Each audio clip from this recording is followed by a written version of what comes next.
How would you prove God to an atheist? We have many... In 60 seconds? That is hard. They were right, that is hardest. I mean, it's not a question, but that is hard. Prove God in 60 seconds, go. Welcome to Trinity Radio. I'm Braxton Hunter. Today we're responding to Emma Thorne. And by the way, if you have a problem with either of the t-shirts in today's episode, I greatly apologize. different ways of showing that it's rational to believe in God. Which is not the same as proof, because you can't prove God. That's the right answer, to frame it as the rational thing to do. Okay, so right here from the start, we have a couple of things that we need to talk about. First and foremost, what does she mean when she uses the word prove? Now, I'm not trying to be pedantic. This can actually be a very important feature of the discussion. She's probably using something like we would refer to as the street definition of the phrase, the way that most people use the phrase in daily life. Something like the Collins Dictionary definition. It says, proof is a fact, argument, or piece of evidence showing that something is definitely true or definitely exists. Now, this definition is already problematic in deep epistemological waters because in this realm, it's actually often debated whether you can know that anything is definitely true in some sort of tight Cartesian sense. But second, that's not even the only commonly used like street level definition that we have on offer. I mean, the Oxford language definition is this: evidence or argument establishing or helping to establish a fact or the truth of a statement. Now that immediately sounds a little bit softer. Now, I point this out because we need to have some sort of a benchmark for what we're calling proof here. And I think this is kind of important. And in another video, I'll show you a clip here in just a moment, she's responding to a guy who titled the video or references in the video Theistic Proofs. And she has this to say about that. If there is irrefutable proof, then it's not faith. You don't have faith. You don't really need evidence to defend your faith, because having faith in something means believing without evidence. If there was irrefutable proof that Christianity was correct and that God was real, we would all be Christians. And no Christians would have faith because it would simply be fact. It would be demonstrated. So you can't prove faith. There are no proofs of faith. It's not a thing. Now, the guy she's responding to might well be using the same sort of definition for proof that we've already been referencing a little bit and talking about here. But is that the only way that the word proof, particularly theistic proofs, is used in, say, the philosophy of religion? Well, let me read to you here from Stephen T. Davis in his book, God, Reason, and Theistic Proofs. And this is what he has to say. He offers several definitions for a theistic proof. And then he says this: in summary, then, a good or successful deductive theistic proof satisfies the following criteria. It is formally valid, it is informally valid, and its premises are known to be more plausible than their denials, more likely to be true than their denials.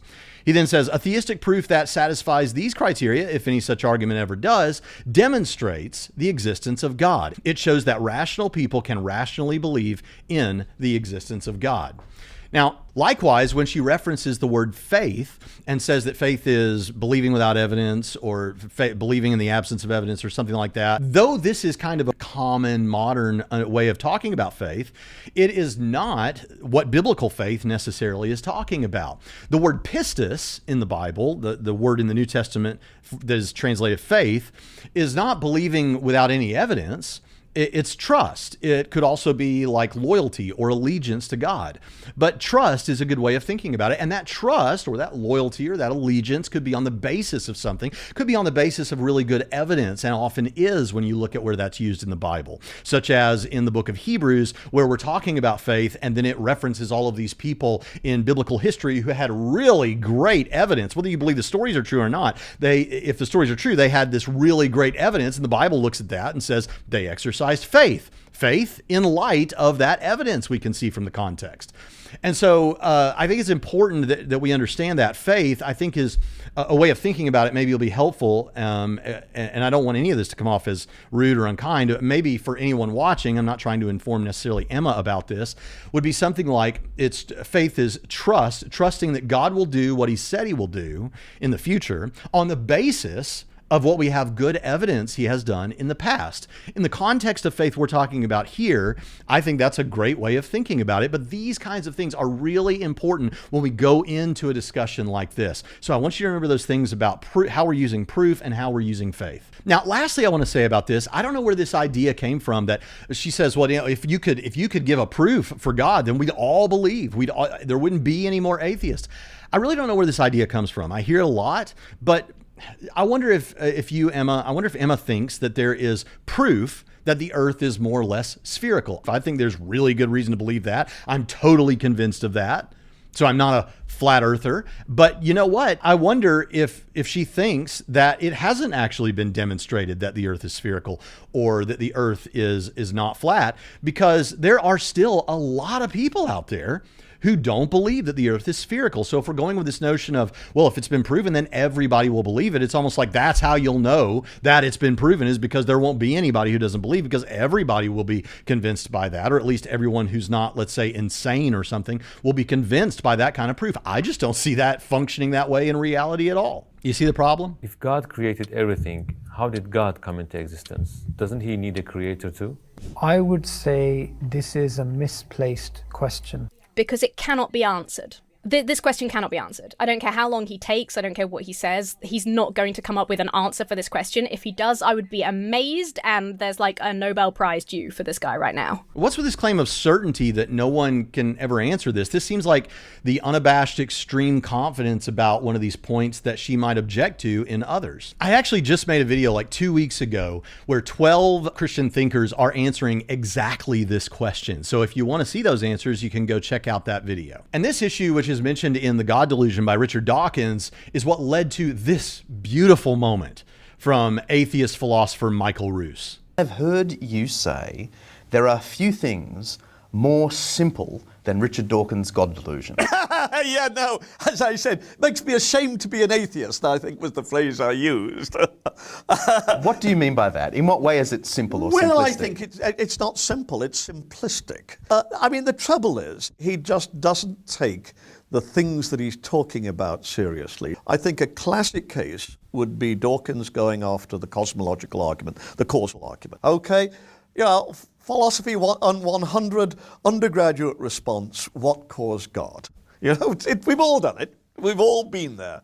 And, you know, I mean, it's a good question, but, you know, it's not the end of the argument. Dawkins then triumphantly says, there you are, bad argument, let's move on. St. Augustine, certainly St. Thomas, spent a hell of a lot of, I mean, they knew this. And so what they were trying to do was articulate a notion of God who would be first cause. You know, the whole notion of aseity, God as a necessary being. Let's, you know, have the honesty, or the intellectual integrity to look at these things and look at the responses that the Christian philosophers, let's say just the Christian philosophers, have made. You may want to rough them up afterwards, but it's like selfish genes. At least do your homework. So yeah, a sensible answer can be given to this, and we'll see in just a few moments. Everything that has a beginning needs a cause. God does not have a beginning, therefore God doesn't need a cause. I wouldn't say everything has been created and then say, but God doesn't have a creator. I would say everything that begins to exist has a creator. And God. How do you know that the universe began to exist then? How do you know that God, the creator, didn't have a beginning? And if he didn't have a beginning, what does that mean? That's a claim. That's a theist making a claim that needs Yeah, we'll get there. Let him cook. some kind of evidence. Oh, God doesn't have a beginning. How do you know that? Because my book says so? Who wrote your book? Oh, fallible humans, but it was God that inspired them to write it, so. Okay, but who says that God inspired them to write it? Oh, the book that I was telling you about before. Now, I use this argument and ones like it all the time, and I don't have to appeal to anything in the Bible, any sacred text, any written scripture, nothing in the Quran, because this is a philosophical argument that provides reason to believe that God exists, and yes, that God is consistent with my Christianity, but this is not in and of itself an argument for Christianity per se. It's the first step. It's a theistic argument or a theistic proof. It's an argument for God's existence. That's it. The God of the philosophers, we might say, as it's often called. And then we would have to move on to further argumentation to get to why we should believe Christianity specifically is true, or in this guy's case, why Islam specifically is true. But this one argument isn't going to do it. And we don't claim that it does. It shows that there is a God, that theism is true, a God that I think is consistent with my Christianity, but I don't claim that this, so I don't need scripture in order to make this argument, and I don't know why he would either. This question is unanswerable. I don't blame him for not having an answer because it can't be answered. I blame the people asking the question because it's stupid, and anyone who claims that there is some kind of answer for it. So she's blaming me for asking or trying to answer this question, and others who have done that, and other Christians and all the 12 of the Christian thinkers that I put in the video from 2 weeks ago. And so she's blaming us, and that's cool. That's totally fine. It's our fault this is happening. God did not begin to exist. God is the first and the last, no beginning, no end. How can you be the first and the last if there's no beginning or end? Okay, so this is how this normally goes, is what are we saying was caused? The physical universe, which is time, space, and physical matter. Time, space, and physical matter, which means whatever the cause of the physical universe is, must be a cause from without time or outside of time, because time is part of what was brought into being. So it's a timeless something. So why is it that the cause, or what we think is God, needs no beginning? Well, it's because the only things that have beginnings and endings are things that are time-bound or temporal. But if this cause, or we think God, is timeless, then that means it's simply categorically mistaken to speak about God as having come into existence, or when he began, or when he will end, or something like that. How is God the first and the last if he has no beginning or end? Well, because from a temporal perspective, as long as there has been a universe, God has been. So from the beginning, and as long as there will be a physical universe, he'll be there. So if there were ever an end, he'll be there too. So the fact, and the reason for that is because he transcends, or you could say from everlasting to everlasting. As long as there was time, he exists. As long as there will be time, he exists. The fact that God is not temporal doesn't remove the fact that he exists at every point in time. And the only one that has been there for eternity. Prove so it. That question only applies to finite, limited beings, not to God. How can you prove that God doesn't have a beginning and he's eternal? Thank you. If God had a beginning, that would not be God. That would be a Says who? Says who? limited being. If everything around us had a beginning, then that beginning has to be explained by something else. And if that thing had a beginning, it has to be explained by something else. So I have invented, in my head, a thing that doesn't apply to those, that doesn't have those rules apply to it. Prove it! This is not proof. Seeing an infinite regress of things depending on other things which are dependent. So Yes. if all the things around us are dependent, and they are dependent on other things which are dependent, and those are dependent on other things which are independent, you have an infinite regress, and nothing would ever be created. But we exist. We're here. So that means this chain must logically stop. And it stops at one independent creator, and that independent creator does not depend. Say this is compelling for you. Say you agree with this. Once again, there is nothing to say that this originator, right, this it doesn't have to be a creator, it doesn't have to be a god, it doesn't have to be a being, like we're kind of understanding it in basically human terms, right? A dude. It doesn't have to be a creator.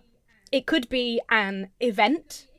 It could be anything. She says it could be this, or it could be that, it could be an event, it could be anything. This just makes me want to say, Prove it! Says who? So she's kind of right, because it will involve an event, but not an isolated event, not an event that just happens. Think about what we're talking about here, a state of timeless nothingness. So in a state of timeless nothingness, you can't have sort of a deterministic causal chain that leads to some sort of a event without a person or intelligence behind it, because there's no time for that to take place and no space for it to take place in. It can't be a random event either, because same problem, no space or time for random events to occur.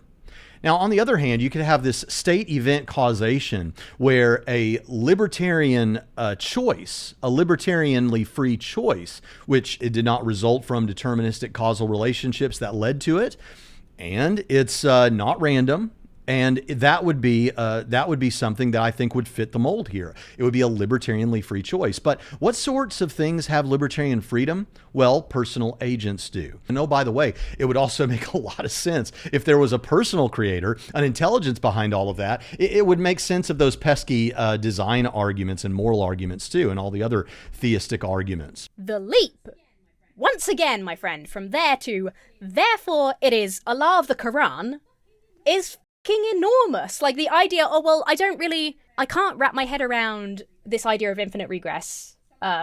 Something must have originated that has different laws, that exists separately. Therefore, Allah. You know what I'm saying? Theism, therefore Islam. Now, I don't know if he handles this differently, but again, this is an argument for God's existence. It's not an argument for Islam full bore or Christianity all the way. It's an argument for theism, for the God of the philosophers, a God that is consistent with my perspective, but I don't claim that this proves that the Christian God exists or that Christianity is true. You would need another argument for that. I would present a case for the resurrection of Jesus after that. But I wouldn't go about it I wouldn't just present this argument. That's just not how I do it. And if I was a Muslim, I wouldn't see any reason to function otherwise. I wouldn't claim this off of this argument either.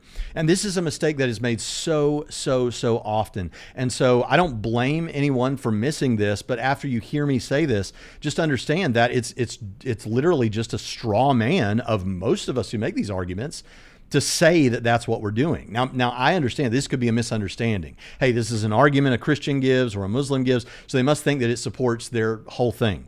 But now I'm telling you that no. At least from the Christian perspective, you present this argument, and then you present a case for the resurrection after that, or other theistic arguments to make the reasonableness of God's existence even stronger and tighter before you move on to a resurrection case. But I think these are things that need to be mentioned and need to be understood. So there you go. There's a lot more in that video. She dealt with a lot of other things that he said, but this was something that I caught that I just thought, I really want to say some things about this. And listen, Emma, if you hear this, I think you're a really likable person. I really enjoy your videos. I want you to know there's nothing personal about any of this. And to the rest of you, if you liked this video, you might like my response to Mindshift from just a few weeks ago, who has an atheist channel. It's right there on the screen. So click that, and I'll see you next time on Trinity Radio.